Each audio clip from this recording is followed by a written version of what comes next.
Magandang umaga mga bata! Bago tayo mag-umpisa, manalangin muna tayo. Regine, maaari mo bang pangunahan ang ating panalangin? Opo, Guro. Sa ngalan ng Amahan, sa Anak, sa Espiritu Santo. Amen. Panginoon, maraming salamat po sa binigyan ng panibagong pagkataon upang kami ay matuto. Gawaran mo kami ng isang bukas na inisip upang may pasok namin ang mga tinuturo sa amin. At maunawan ng mga aralin na makatulong sa amin sa pagtagumpay sa buhay na ito. Amen. Sa ngalan ng Amahan, sa Anak, sa Espiritu Santo. Amen. Maraming salamat, Regine. Muli, isang mapagpalang umaga sa inyong lahat mga bata. Ako ang iyong guro sa Araling Panlipunan 4. Ako si Ginang Noreen P. Itang.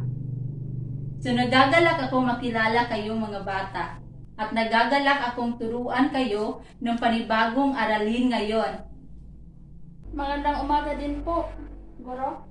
Bago kayo umupo, pakipulot ang mga piraso ng papel o plastic sa silong ng inyong mga upuan kung meron. Okay, tama na iyan. Maaari na kayong umupo. Meron bang lumiban sa klase natin ngayon? Wala po, Guro. Mahusay! Maganda ang pinapakita ninyo na kayo ay masisipag pumasok at handang matuto. At dahil dyan, tapikin nyo ang inyong mga katabi at sabihin mong, masaya ako at ikay naririto. Sige nga, sabihin nyo. Masaya ako at ikay naririto. Masaya ako at ikay naririto. Masaya ako at ikay naririto. Mahusay! So ngayon, balik-aral muna tayo. Ano ang ating napag-aralan noong nakaraan? Tungkol po sa programang pang-infrastruktura ng pamahalaan. Tama! Magbigay nga kayo ng mga halimbawa ng mga infrastrukturang proyekto ng pamahalaan. Sige nga, Ana. Mga daan, tulay, paliparan, daungan, mga parola, mga sirilid at aralan at irigasyon. Magaling! Ano ang mga ahensya ng pamahalaan ang nagpapatupad ng mga programang pang-infrastruktura? Annabel. DPWH, DA, DER, DepEd, DOTC. Tama! Talagang nakinig nga kayo noong huli nating talakayan. Ano naman ang kahalagahan ng mga itinatayong infrastruktura ng pamahalaan? Jake! Para po mapabilis ang pag-unlad ng ekonomiya at makalikha ng maraming trabaho. Napakahusay ng ating mga mag-aaral. Ngayon, handa na ba kayo para sa ating susunod na aralin? Handa na po, Guro. Ngunit bago tayo dumako sa ating aralin ngayon, may ipapakita ako sa inyong mga larawan. Tukuyin ninyo kung ano ang mga ginagawa ng mga tao o mga grupo ng mga tao dito. Maliwanag ba mga bata? Opo, Guro. Simulan na natin. Ano ang iyong nakikita sa unang larawan? Isang batang nagpagamot po. Tama! Dito naman tayo sa ikalawang larawan. Ano ang iyong nakikita? Regine? Isang batang po tinulungan ang isang matanda para makatawid. Mahusay! At ngayon, dito naman tayo sa ikatlong larawan. Ano ang iyong nakikita? Mga bata, James? mga bata pong nag-aaral. Tama, mga bata nag-aaral. At dito naman sa pang-apat na larawan, ano ang iyong nakikita? Ano ang kanyang ginagawa? Isang babaeng sumusulat, ma'am. Tama, isang babaeng nagsusulat. Dito naman tayo sa panghuling larawan. Ano ang iyong nakikita? Annabel? Isa pong batang naglilinis. Tama! Ngayon, alam niyo ba kung ano ang inyong mga karapatan bilang bata? Magbigay nga kayo ng halimbawa. Sino ang makapagbibigay? James. Karapatan pong maglaro. Tama, karapatang maglaro. Ano pa? Ana. Karapatan pong mag-aral. Tama, karapatang mag-aral. Ano pa? Meron pa ba kayong nalalaman na inyong karapatan bilang bata o bilang tao? Yan. Jake? Karapatan pong mabuhay, ma'am. Mahusay, karapatang mabuhay.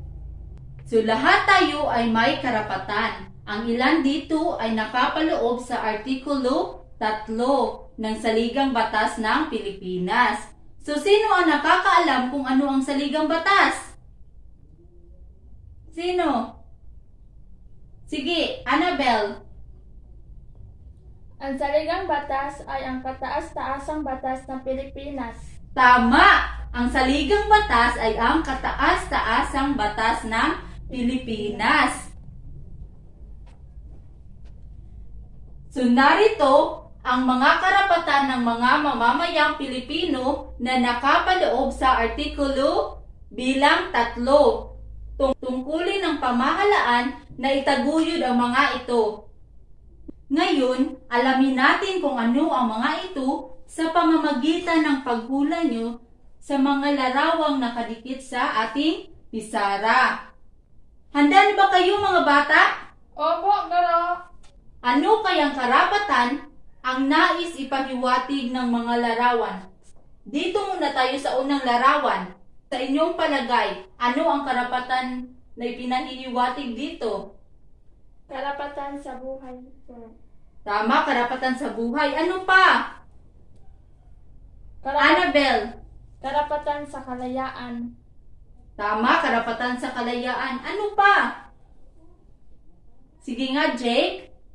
Karapatan sa ari-arian. Tama, karapatan sa ari-arian.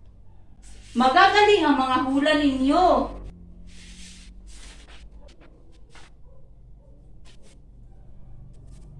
Karapatan sa buhay, kalayaan at ari-arian.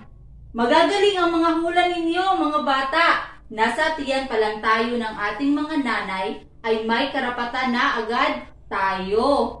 At may kalayaan din ang bawat isa sa atin na gawin kung ano ang gustong gawin. Ngunit tatandaan ninyo na lahat ng karapatan ay may hangganan. Kailangang isaalang-alang ng pamahalaan ang makabubuti sa nakararami. So may karapatan din tayo na magmamay-ari at gumamit ng ari-arian. Kapag may bibilhin bang lupa o sasakyan ang mga magulang ninyo, kailangan pa nilang ipagbigay alam sa pamahalaan? Kailangan pa ba mga bata? Hindi na po, Guro. Tama, hindi na. Ngunit kung kakailanganin ito ng pamahalaan para sa pagpapalawak ng mga pampublikong daan, maaari tayong pakiusapan ng pamahalaan at babayaran nila tayo. So may alam ba kayong mga batas na may kaugnayan dito sa mga karapatan na ito? Meron ba? Annabel? Opo, Guro. So ano sa palagay nyo ang mga ahensyang nangangalaga sa karapatang ito? Jake? DOH, DND, DOTC, DILG, Guro. Mahusay! Dito sa susunod na larawan, ano kaya ang napapaloob dito? Sige nga, Regine. Isang larawan ang nakapaloob ay isang hukuman sa batas. Tama! Makikita natin ito sa isang hukuman. Magaling! Isinasaad dito ang makatarungang pagpapairal ng batas. Karapatan sa makatarungang pagpapairal ng batas. Ibig sabihin, hindi maaaring alisin ng buhay, ari-arian at kalayaan ang isang tao. Hindi rin tayo pwedeng paratangan hanggat hindi tayo napapatunayang nagkasala. Iintindihan ba ninyo? Opo, Guro. Ngayon, anong ahensya kaya ang nangangalaga ng karapatan natin ito? Annabel, DOJ po, Guro. tama naman kaya itong susunod na karapatan? Ano ang iyong nakikita sa larawan? Ana, Isa pong taong pantay-pantay ang proteksyon sa batas. tama. Pantay-pantay na proteksyon sa batas. Kapag grupo ba ang gumawa ng krimen, yung pinuno lang ba ang paparusahan mga bata? Hindi po, Guro. Silang lahat po. Mahusay! Kailangan talaga na silang lahat ang parusahan dahil pare-pareho silang gumawa ng kasalanan. Ano naman kaya ang nais ipahiwatig na karapatan sa susunod na larawan? Sino ang may ideya? Annabel, Tungkol po sa paghuli ng mga pulis sa mga tao, Guro. tama! Ito ay ang karapatan sa hindi makatarungang paghahalughog at pagdakip tungkol sa paghuli ng mga pulis sa mga tao. So hindi tayo pwedeng arestuhin o hindi pwedeng pumasok sa bahay natin ang mga pulis at maghalughog basta kung wala silang dalang kaukulang mga dokumento. So sino ang nakakaalam kung anong dokumento ang kailangan bago sila mahuli at manghalughog? Jake, Search warrant po, Guro, at warrant of arrest. mahusay! Ano namang mga ahensya ng gobyerno ang nangangalaga nito? DOJ, NBI, at PNP, Guro. Magaling! Dito naman tayo sa susunod na larawan. Ano naman kaya ang ipinahihiwatig dito? Sino pa ang may idea dito sa susunod na larawan? Regine, May kaugnayan po sa pakikipagkomunikasyon, Guro. tama!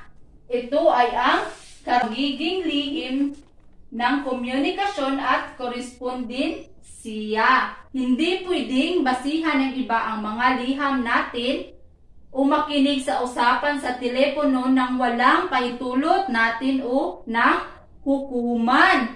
Ang kawanihan ng Koreo nang nangangasiwa sa mga karapatan natin dito. Ano naman ang susunod na karapatan batay dito sa mga larawan? Sino ang may ideya? Ana, Tungkol po ba sa pamamayag o sa pagtitipon-tipon, Guro? tama! Ito ay karapatan sa pagsasalita, pamamahayag at pagtitipon-tipon. So, sino nakapanood ng mga balita sa inyo tungkol sa mga nagrarally? Magtaas ng mga kamay ang nakapanood. Kami po, Guro. So, pwede sumali sa anumang pagtitipon o pag-aalsa ang sinuman basta wala silang lulubaging batas o hindi sila manggugulo. So, sa palagay ninyo, dahil sa karapatan nating magsalita, pwede na ba nating sabihin ang anumang gusto nating sabihin sa kahit kanino? Hindi po, Guro. So, bakit hindi?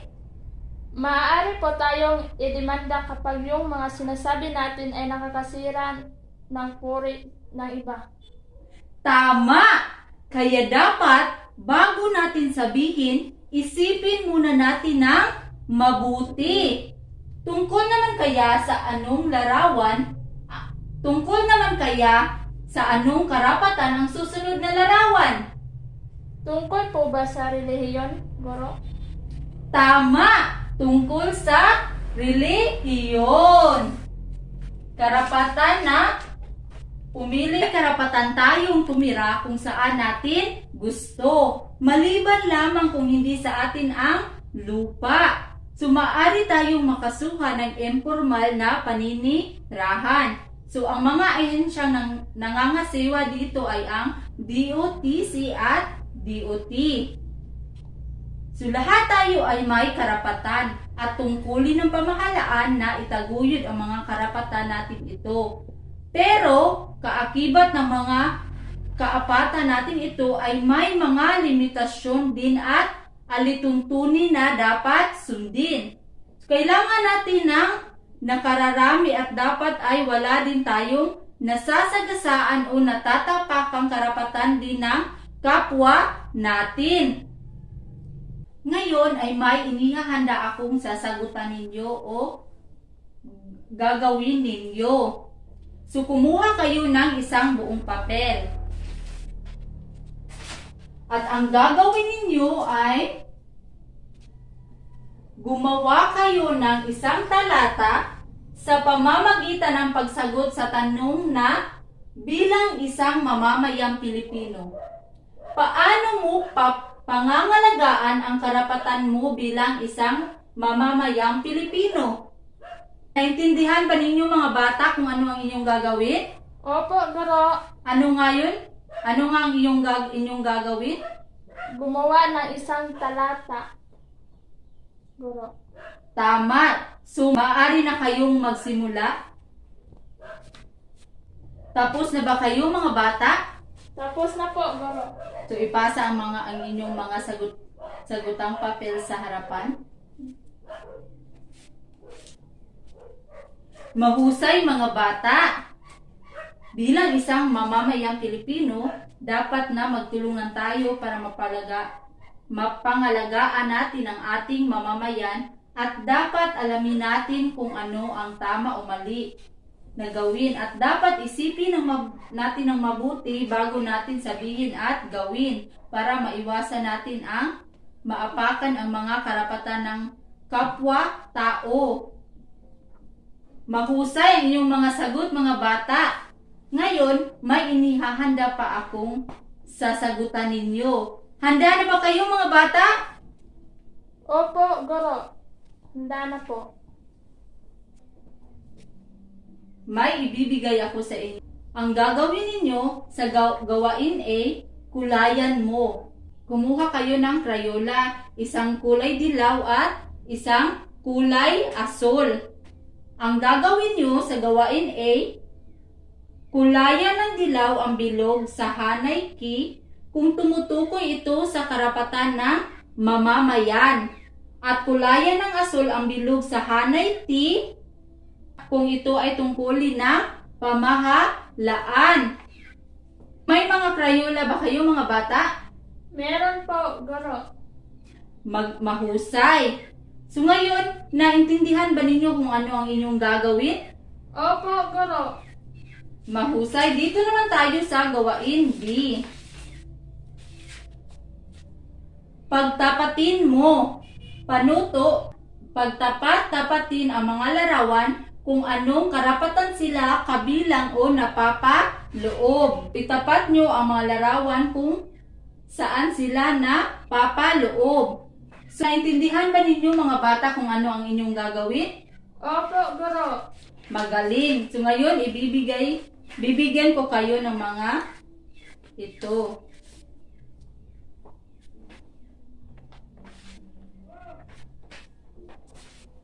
Maaari na kayong magsimula mga bata.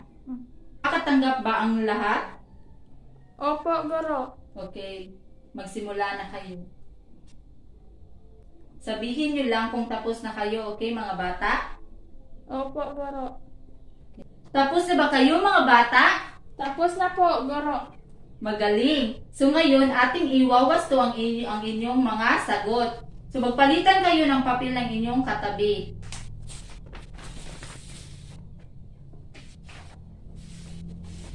Dito muna tayo sa gawain A. Kulayan ng dilaw ang bilog sa hanay key kung tumutukoy sa karapatan ng mamamayan. At kulayan ng asul ang bilog sa hanay ng T kung tungkulin ng pamahalaan. So sa unang bilang, pagtitipid sa paggamit ng tubig at kuryente. Ano ba ito? Karapatan ng mamamayan o tungkulin ng pamahalaan? Karapatan ng mamamayan po, Guro. Tama. So, inyong kukulayan ang kulay Dilaw. dilaw, ang bilog sa hanay ki. So sa susunod na bilang, pantay-pantay na proteksyon sa batas. Ano kaya ito? Tungkulin ng pamahalaan, Guro. Tama, ito ay tungkulin ng pamahalaan. So, kukulayan ang Dilaw. O asul. ang asul na bilog sa hanay T. So sa pangatlong bilang, pumili ng relihiyong kaaaniban. Ano ito? Tungkulin ng pamahalaan o karapatan ng mamamayan? Karapatan ng mamamayan, Guro. Tama, karapatan ng mamamayan. So kukulayan ang dilaw na bilog sa hanay ki. So sa pang-apat na bilang, paglahok sa mga pulong o meeting. Karapatan ng mamamayan, Guro. Tama, karapatan ng mamamayan. So, kukulayan pa rin ang bilog sa hanay ki. So, dito naman tayo sa panglimang bilang. Pagpili ng lugar na naistirhan. So, ano kaya ito? Karapatan ng mamamayan o tungkulin ng pamahalaan? Karapatan ng mamamayan, Guro. Tama, karapatan ng mga mamamayan. So, kukulayan ang bilog sa hanay ki. So, dito naman tayo sa ika-anim na bilang. Bumili ng mga produktong gawa sa Pilipinas. Karapatan ng mga mamamayan, Guro. Tama, karapatan ng mamamayan. So, kukulayan pa rin ang kulay dilaw ang hanay ki. So, dito naman tayo sa ika-pitong bilang. Pagboto ng may katalinuhan. So, ano kaya ito? Karapatan ng mga mamamayan, Guro. Tama, karapatan ng mga mamamayan. So, kukulayan ng kulay dilaw ang hanay ki. Dito naman sa ikawalong bilang, pagbuo ng mga samahan. Tungkulin ng pamahalaan, Guro. Tama, tungkulin ng pamahalaan. So, kukulayan ng kulay asul ang hanay T. Ito naman sa pangsyam na bilang, pagsunod sa mga batas. Karapatan ng mamamayan, Guro. Tama, karapatan ng mamamayan. Kukulayan ng kulay dilaw ang bilog sa hanay ki. So dito tayo sa panghuling bilang, mamumuhay ng mapayapa. Karapatan din po ng mga mamamayan, Guro. Mahusay, karapatan ng mga mamamayan. So kukulayan ng kulay dilaw ang hanay ki. So magaling mga bata. So dito naman tayo sa gawain B. Pagtapatin mo. Pagtapat-tapatin ang mga larawan o kung anong karapatan. Sa unang bilang, ano ito? Saan nyo ito pinagtapat? O saan ito napapaloob? Karapatan sa makatarungang pagpapairang ng batas, Guro. Tama! Dito naman tayo sa ikalawang bilang.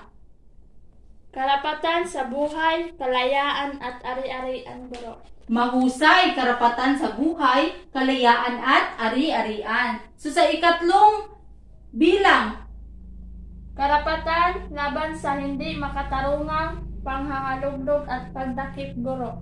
tama! So dito naman tayo sa pang-apat na bilang. Karapatan sa pagsusalita, pamamahayag at pagtitipon-tipon, Guro. Mahusay at huling bilang, saan ito napapaloob o nabibilang?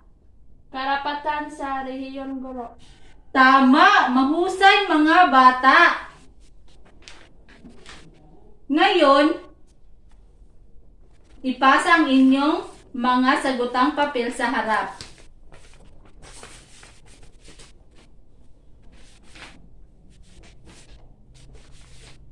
Mahusay mga bata! Marami sa inyo ang nakakuha ng malalaking score. Doon natatapos ang ating aralin ngayon. So marami ba kayong natutunan mga bata? Marami po, Guro. Sumasaya akong marinig iyan mga bata. Ngayon, may ibibigay ako sa inyong takdang aralin. Kumuha kayo ng araling panlipunan na kwaderno. So, ang gagawin ninyo ay maghanap ng anumang larawan na nagpapakita ng paglalabag sa karapatan ng isang tao. Idikit nyo ito sa inyong kwaderno at isulat sa ibaba kung ano ang karapatang pantao ang nilabag dito. Isulat din kung ano ang inyong gagawin kung sakaling nararanasan ninyo ang nasa larawan at ano ang ahensyang maaaring makatulong sa inyo. So, naiintindihan ba ninyo, mga bata, kung ano ang inyong gagawin? Opo, Guro.